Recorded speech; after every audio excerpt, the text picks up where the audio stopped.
Let's take a look at the Kimura through the eyes of a white belt and how that changes as you work towards your black belt. The white belt begins by recognizing the position itself. The Kimura is a shoulder lock, often first taught from the guard, and it begins by uncrossing my ankles, sitting up, and grabbing my wrist. Then, I move my hips to the side, lock my legs, and rotate for the submission. Some people like to grip with their thumb.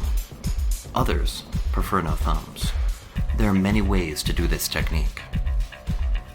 Now that you know the Kimura, you have to know what's next. Your opponent will want to posture up and pull their arm free, so expect it. Flow with it. Add to it. This is a Ju in Jiu-Jitsu. Then backstep and end with the Kimura that you started out with. This single technique will teach you about timing, sensitivity, and how to adapt until you achieve your goal. To understand the Kimura, you have to know its neighbors, like the straight arm lock and the Americana, or udegarami in Japanese. Then, it's back to Jujigatame and Gyaku udegarami, or reverse arm entanglement, also known as the Kimura. If my opponent gets a Kimura from half guard, I'll block it with my thigh, push off of his hip, and finish with my own Kimura. From full guard, I can reverse into an arm lock. The moment he uncrosses his ankles to sit up for my arm, I point my fingers backwards, transfer weight into my hands, and rotate to the other side of his body. But you have to be quick, ready for action, and with a high level of awareness. Now from half guard, as I drive my knee down, it's natural for your opponent to reach out their hand to stop the knee. This gives me the wrist control for several arm locks, including the Kimura. Now the Kimura is the starting point, and the finish is a straight arm lock. The darker your belt color becomes, the better you get at setting people up.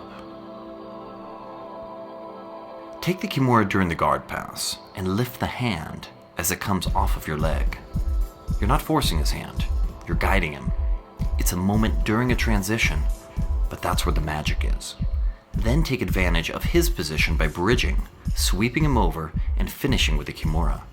Apply pressure to his shoulder by angling your body, which limits his range of motion. If he blocks his Kimura by cupping his thigh, spin under, sweep him, and take the top position. Finally, end with a Kimura of your own. Beginners are often taught to pull up and turn to finish the Kimura. Experts might shorten that and add in a spiral. Explore details like rolling your wrists up, creating a twist in the arm, or even adding on a wrist lock. Pull away from his fingers to break his grip, and do it quickly, with confidence. Now, if you're unable to break the grip, then look at what's nearby and available. Make him want to let go to defend another area, or move on to attack the neck. Pull him back and agree with his decision to not let go.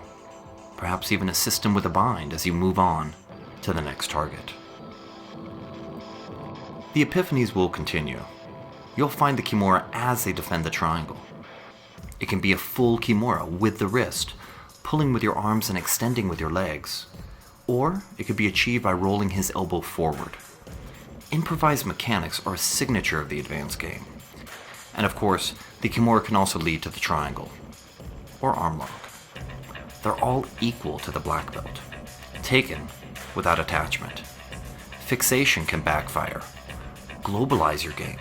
Trade submissions freely. That's when you begin to see new ways to use techniques. Creatively. Experiment with rolling into the Kimura and use it as an anchor for the arm lock. Unexpected entries are often unguarded and therefore easier to access.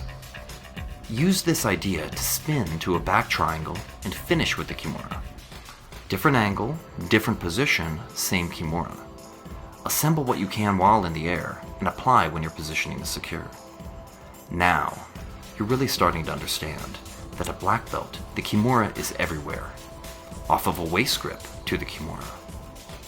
From a headlock escape to the Kimura. In a wrestling sit-out to the Kimura. Or as a Kimura counter to the wrestling sit-out. The Kimura is now your tool, your technique, to use as you see fit, sometimes as a submission, but not always, not necessarily. You must know all things like the Kimura, how to do it, how to tighten it, how to lay a trap, how to follow the resistance. The Kimura is part of a system, a program, a game, which a white belt is learning and the black belt has already mastered. The more deeply you study the Kimura, the more creative you'll become, and the more potential you'll see in every situation. This is a black belt perspective. This is what you're training for.